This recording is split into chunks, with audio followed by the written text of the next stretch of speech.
Okay, and it looks like we are live.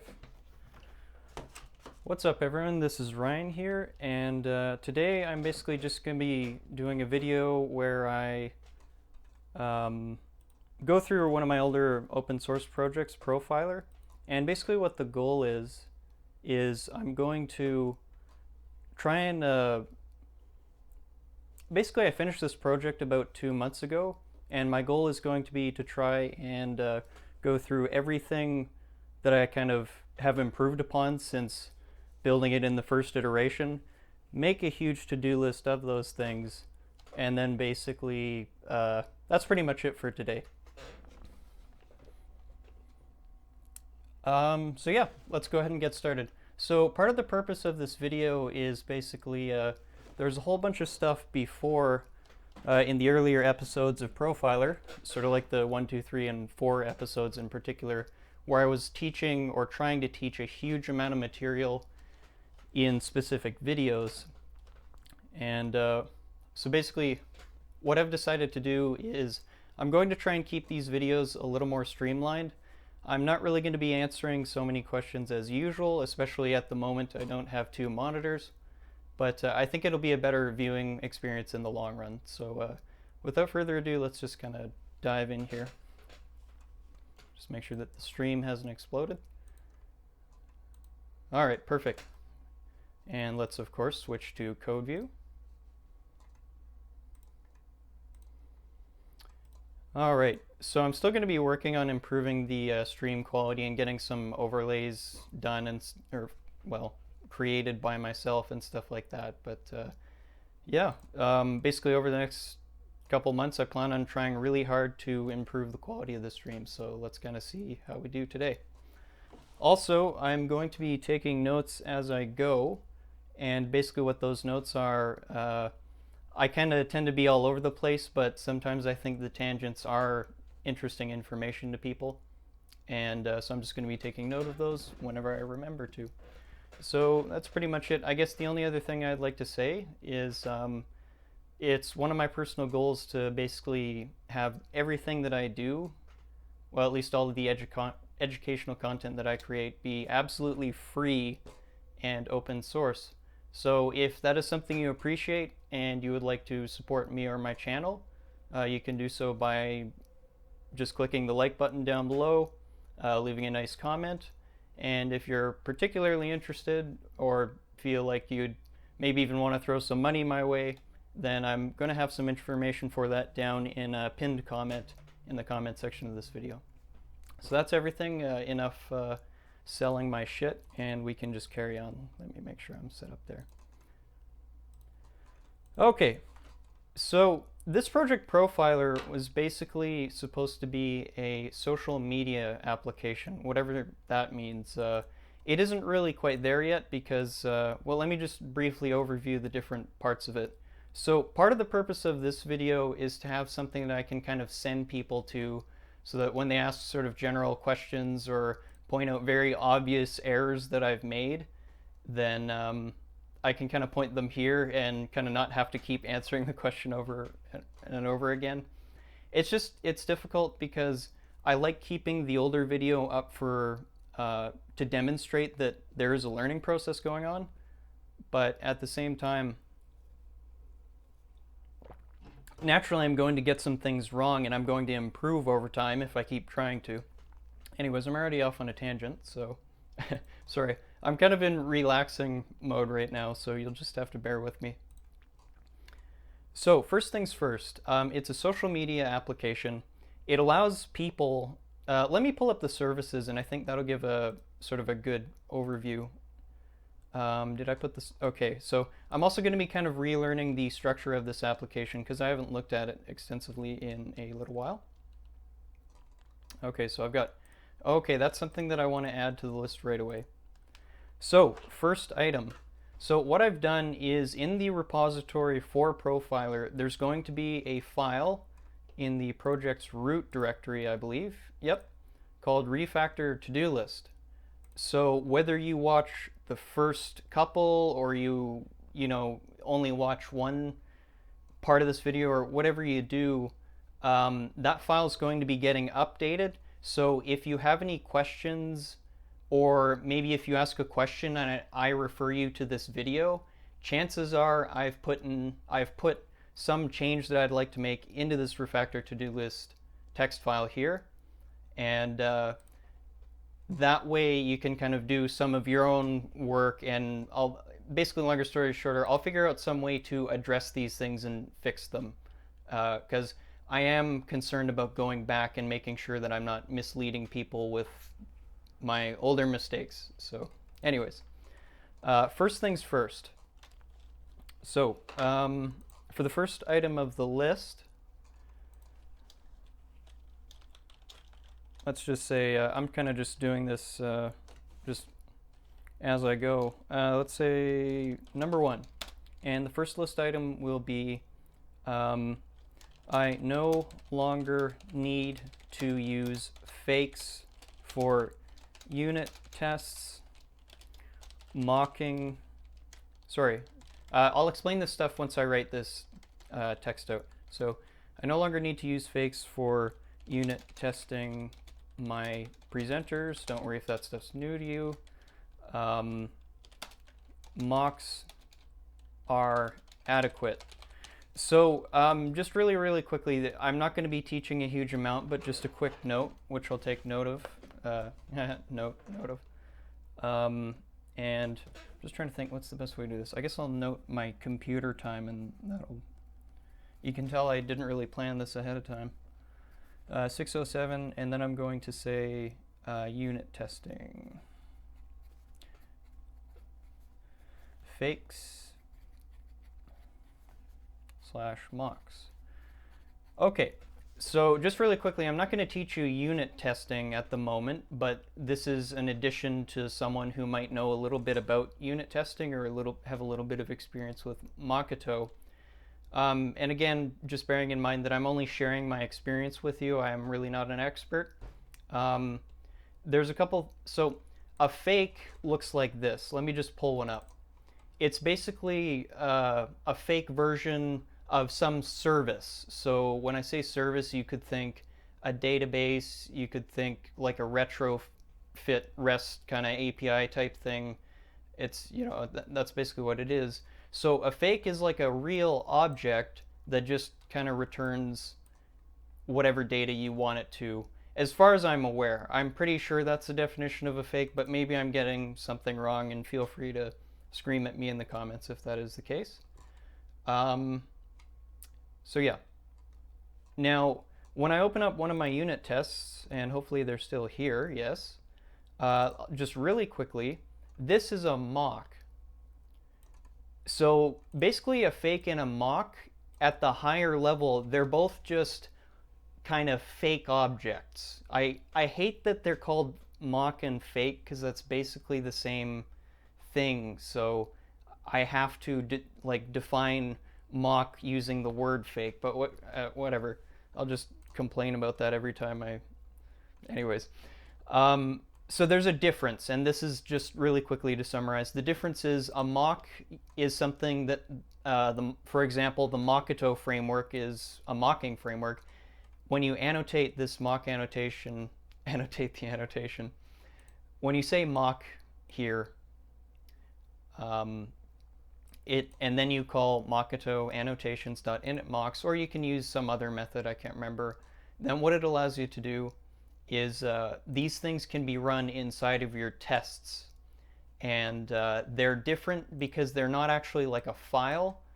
This isn't a file that I will ever write, this member variable here, this field, I think. But I can use it in tests. So the important thing, here's why I'm going on all this babble. What I found out is that I can actually just mock my sources. So for example, auth source. Oh, it actually is mocked in there. Did I already make? I don't remember making these changes, but maybe I did make some of these changes. Okay, no. So here's a perfect, yeah. So these here, what I can actually do is mock them, make mock variables. So what I won't do it entirely, but just as an example, what I will be doing is saying @mock auth source, and then just removing auth source from there. So that's basically it. That's just a little tidbit on fakes and mocks. The reason why I want to use the mocks is, let's hop over to Pause Trainer, which is another of my apps, and I'll open up a test here and I'll just show you why. Okay, presenter test. So let's say this one, doesn't really matter. So in this application, I learned that I had actually learned recently that you can mock these. For some reason, I thought you couldn't before, and I thought it had to do with RxJava. It might have been an RxJava 1 thing, and then I switched over to RxJava 2, and it wasn't an issue. I don't know what actually caused it, but yeah. For whatever reason, I found out that it's actually, you can just mock these. And it's a lot easier to do that, because like just writing mock and calling Mockito annotations and just setting the mocks up is a little bit quicker than, for example, writing out like a fake.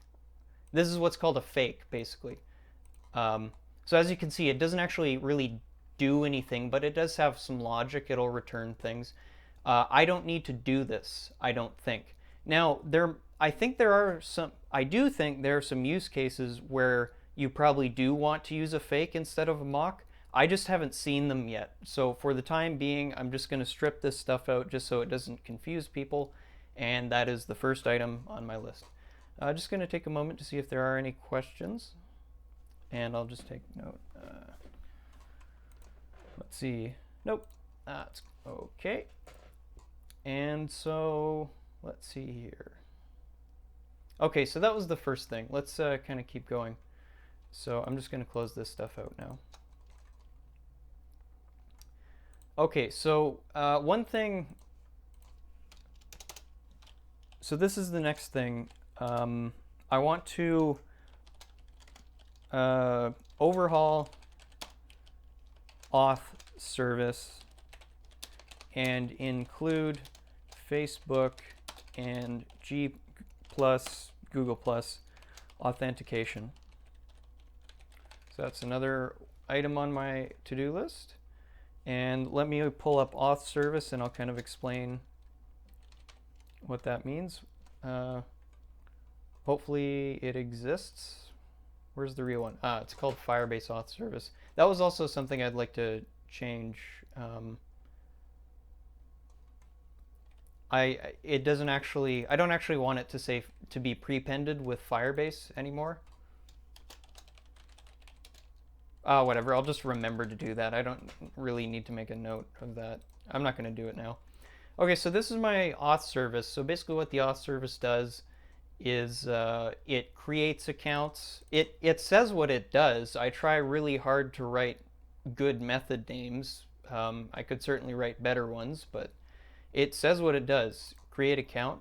Here's the thing. If you're looking through this project and you want to know like either what a particular service does, or you want to know what a particular presenter and view, so presenter and fragment, how they talk to each other, like what the actual use cases.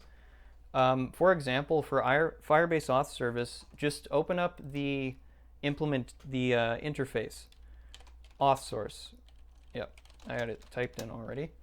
And this basically describes everything you really need to know. Now I'm not necessarily advocating for this approach. I'm going to be changing some things, but just for now, note that that's a great way for you to have a quick glimpse into what this thing does. What does the auth service do? So those are the things it does. It manages accounts, authorization. So there's a couple things that there's a lot of changes I need to make here, so I'm not even gonna note all the ones because there's just a lot of stuff that's gonna get changed, let me put it that way. But there's a couple things. So first things first, I'm gonna make another note of this. So verify RxJava to observable.create usage. So this one's definitely not. This one's, if you're not familiar with RxJava or um, concurrency threading, unfortunately, this is probably going to go over your head. So just don't, maybe skip this one because I I just can't explain this stuff. It's not, it's advanced stuff, at least in my opinion. So what I want to know is, so for example, I've been using the RxJava create method. Now do note, and this is really important, that I'm using the RxJava 2 create method, not the RxJava 1 create method, which they might have actually fixed that up by now anyway, but you're going to see a lot of old articles and content that hasn't been updated that will basically tell you that create is a method that you shouldn't use because it's really hard to use. I'm not going to say that it's simple, but it's there's a big difference between how create used to be used and how it worked and how it does in RxJava 2. So that's really all I'm going to say. Now, what I'm curious about changing is RxJava. Here's the thing.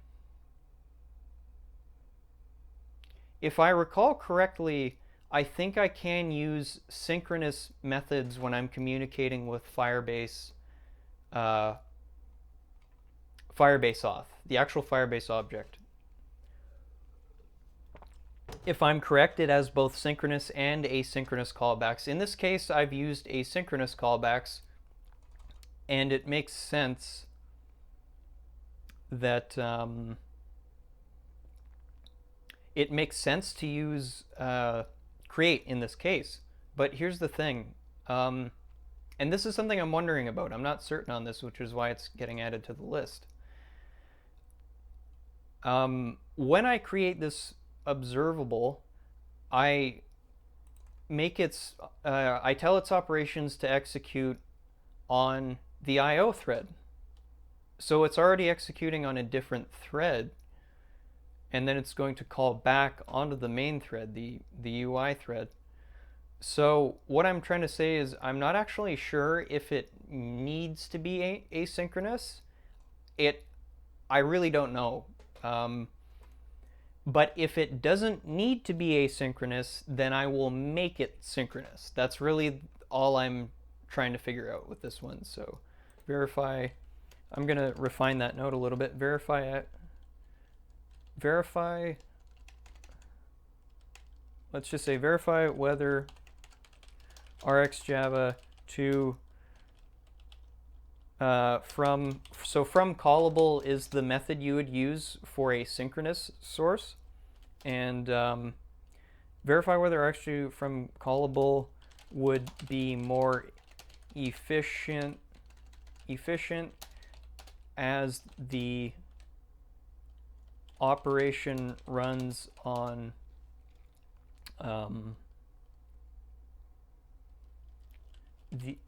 I guess an IO thread anyway. I'm not certain if this is a correct assumption. Yeah, whatever. I'll just write that. Good enough. Okay, so that was, let's just say RxJava.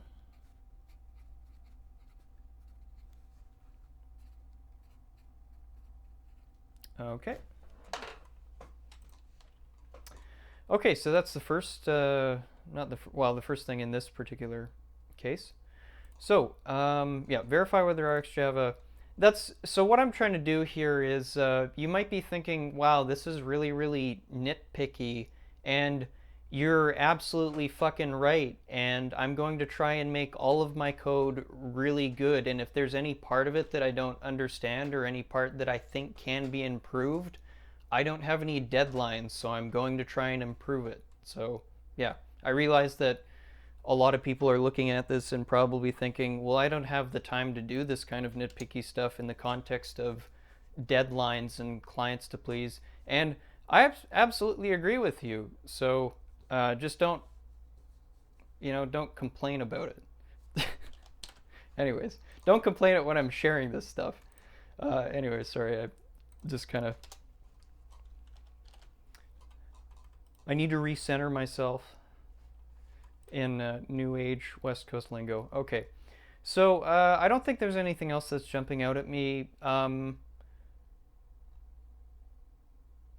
Deleting a user was wonky. I don't even need to look up that one. I'm just going to type that one out. So user deletion appears to delete a user from the auth database, but not the RTDB. RTDB stands for real-time. It's the Firebase database. I'll just say that. And this is Firebase auth. That's like the actual API. Okay, cool. And I should probably give that a number. I don't know why I wouldn't. Cool. So what was happening, I was getting some weird use cases with Firebase. I'm launching in Firebase, so I'm going to take note of that. It's funny, I'm just like noting 621 and Firebase because it all helps, because it takes forever for me to come back and do timestamps for the video if I don't make notes. Because like this is me trying to stay on track here. Anyways, let's carry on. So what was the... Okay, so what else have we got here? So Firebase auth. Was there anything... Oh, right. So did I note down Facebook? Yeah, I included Facebook and G+ authentication. Here's another one. So I have this thing called photo... this is a good one. So I have this thing called photo gallery component, or whatever you want to call it, feature. And all it does is it displays a list of images in a recycler view, and the user can select one for an avatar. Unfortunately, I can't demonstrate that just right at this moment. Just you'll have to take my word for it.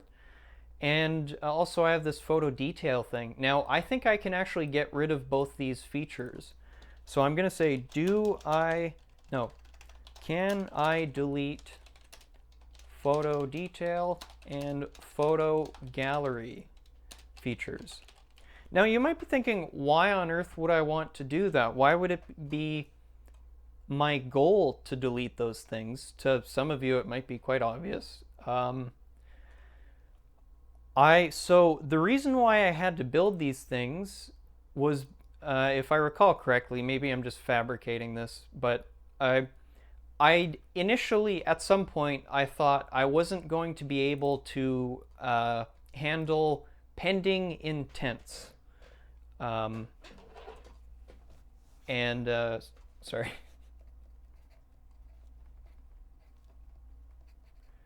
So, pending intents? No, sorry, I'm totally wrong. I'm saying on activity result. In my old setup, this setup here, I didn't think I was able to receive an activity result. So for example, instead of building my own home-baked image gallery and image kind of detail picker, it's a lot better to just use the Android one or use some library for it. So that is a classic case of, I think, let's look at what this app is supposed to do. It's concerned about displaying profiles and social media kind of things. I could already, like, I'm quite confident that I'm going to be able to basically get the, you can set it up so that you can have a different application, probably the camera app or the images app or whatever it is on whatever Android version you're running. What you can do is you can get it to, I'm just trying to think of how to describe this. So, okay, so let's say, for example, you've got some task like picking an image and maybe resizing it or something like that. that is quite outside what your application really needs to do. In this particular case, like sometimes you have to do your own home-baked solution, but in this particular case, I already know that I can use an app which exposes that functionality. The thing is, I don't remember which app it is. I can't remember if it's I think it happens through the camera app on Android, or I don't know. To be honest, it might be photos. I don't really care at this point. But the important thing to note is that there's an app that will do that for me and kind of wants to do that for me so that I don't have to waste time writing my own crappy, buggy thing. So that's basically it. Hey, I even remembered to switch back to code view this time. Bonus. Okay.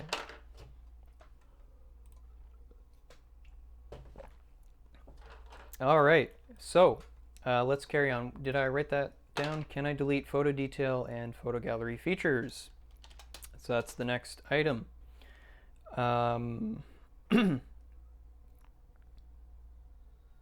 Yeah, I'm pretty happy with that. Okay. What are some other things? So I've already picked a lot of the obvious ones, so it might take me a minute to find some more things to be nitpicky about. Oh, a really big one. This isn't something that really needs, well, I guess, yeah. Overhaul, actually, let's just say refactor dependency injection approach to use Dagger 2 instead. Now, just 1 second.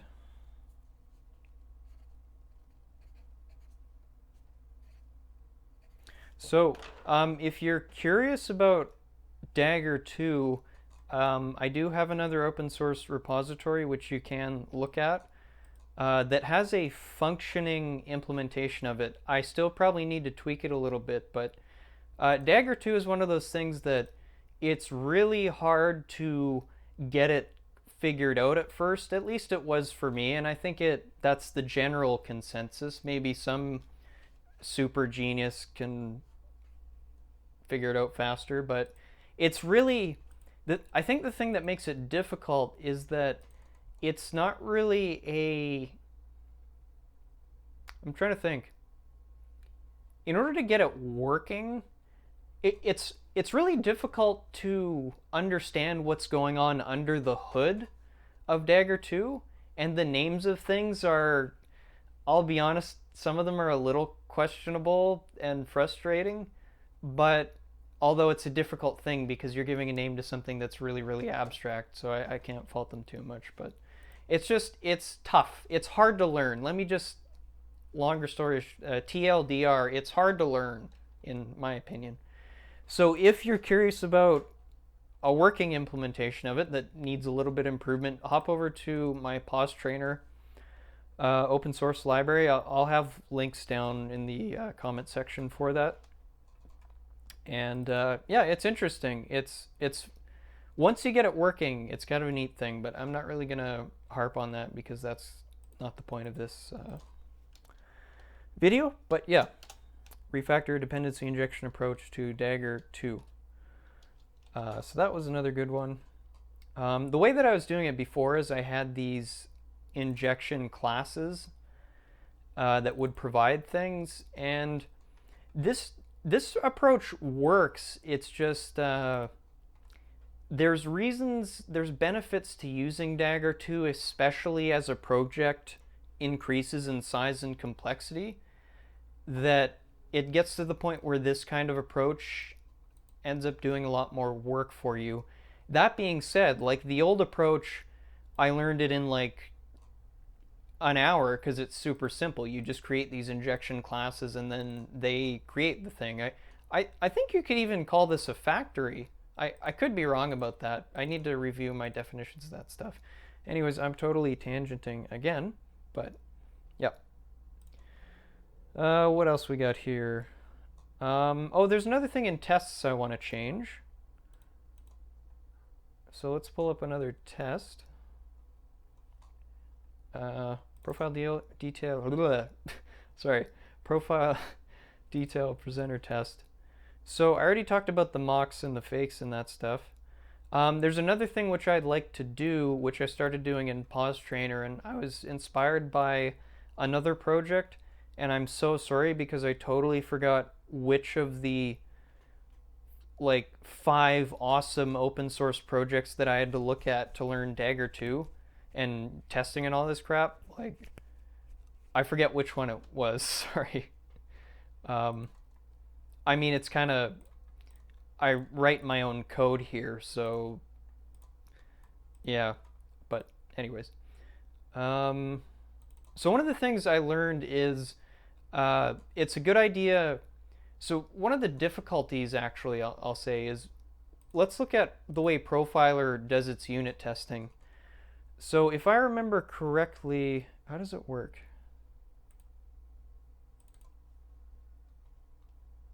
Or are they just really crappy tests? Login. Okay. No, I kind of did it right there, I guess. Yeah, it's funny. I guess I've kind of come full circle. What I was gonna say is, I like the idea of just containing the objects and data you need, the objects and primitives that you require to run your tests and to test your architecture properly. I was trying to think of a place to put them, and I saw some project. I think it was one of the Android Blueprints projects, if it's kind of coming to me now. And they actually just put this data right in here, right in the test class itself. I tried a different approach before, which was to have like a separate class. Like I tried to me it kind of made sense to pull all of my test objects into one class and just have all of my presenter tests and all that crap, all of these classes here, just pulling that data statically from that thing. And it ended up just being more, it ended up being way less trouble to just put the data right in the tests themselves. So I think there might be benefits. I'm not saying this is the best approach, but now that I look at this, I'm just going to make a note. Let's just double check that tests actually help. That's an important thing. You don't want your unit tests to not actually help you with anything. All right, just take one moment for questions, and yep. Sorry if I may butcher your name. Ameya. Thank you for the compliment. Unfortunately, I don't really. It's really hard for me to take requests because I already have an enormous workload. And so to answer your question, I don't really take requests. If someone requests something that was already on my radar, it might kind of encourage me a bit. But like, for example, I'm going to be doing stuff about Realm. I'm going to be doing stuff about Dagger 2, Authentication Firebase, RxJava 2. And for the next little while, it's mostly going to center around those things. I think also I want to cover SQL Bright, but to be honest at this point, like, it kind of seems like learning SQL is something you'd want to do if you like end up having to maintain legacy code or something. I don't know. Anyways, to answer your question, sorry, I'm not taking requests at this time. Anyways, let's switch back to the code view. Okay, what else have we got?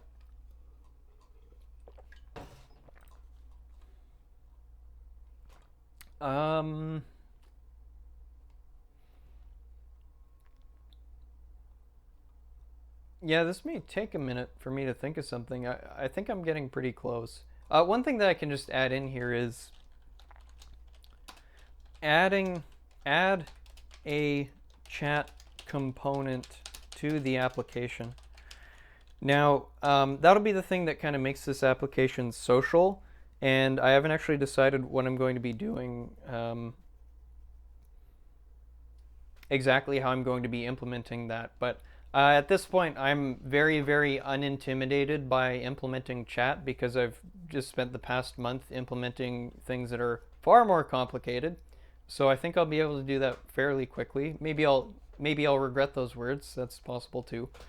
But I'm going to be adding a chat component to it. And oh yeah, voice cracking at 23 years old. That's great. Yeah, I'm going to be adding a chat component. Anyways. I don't know. There's not too much else. That's going to be it for this to-do list for now. I think I've got plenty of stuff to work with. So at this point in the live stream, I'm actually just going to be doing a little bit of light bug testing and seeing if I can get this project to compile and run on an emulator. I'm not entirely actually, no, I'm not going to be able to do that because I just remembered that I need to remake the Firebase project, and I'm not actually going to be able to do that on camera because I don't really want direct access to my Firebase app ID like I did before. So, yeah. So I don't think I'll do that. You know what? I think what I'm going to do is I'm just going to call it a day for the stream. If there are any questions or there's anyone that's curious about anything, I'll give you like 2 minutes to ask that question. And then once that's ready, then I think I'll call it a day. So, but yeah, hopefully that's been a fairly interesting hopefully you might not have learned anything, but at the very least maybe it was interesting for you. Like I said before, kind of my goal with this stuff is to take you along with what I actually do day to day, because I feel like that's one thing that it's funny, like I'm in a weird position because I didn't go to school, but I have spent a huge amount of time writing Android apps, and I think that puts me in a different position because at this point I've just spent so much time focusing on Android that what I'm just trying to say is it's I see a lot of room for improvement, and I'm really excited to get there. And as always, I'll only get there if I work my ass off. So let's see if I can keep it moving. I see that there are no more questions, and that's going to be it for tonight. Thank you for watching. I'm not quite ready to announce a regular streaming schedule just yet, but I think certainly by the end of this month I should have that worked out. I did have kind of a wild 3 weeks in a very nerdy but also kind of interesting sort of way. A wild 3 weeks, so I wasn't able to really put any time and effort into this channel during that period, but I continued learning the whole way through, and that's so at the very least I'll have more stuff to share with you. That's all for now. Thank you for watching, and we'll see you soon.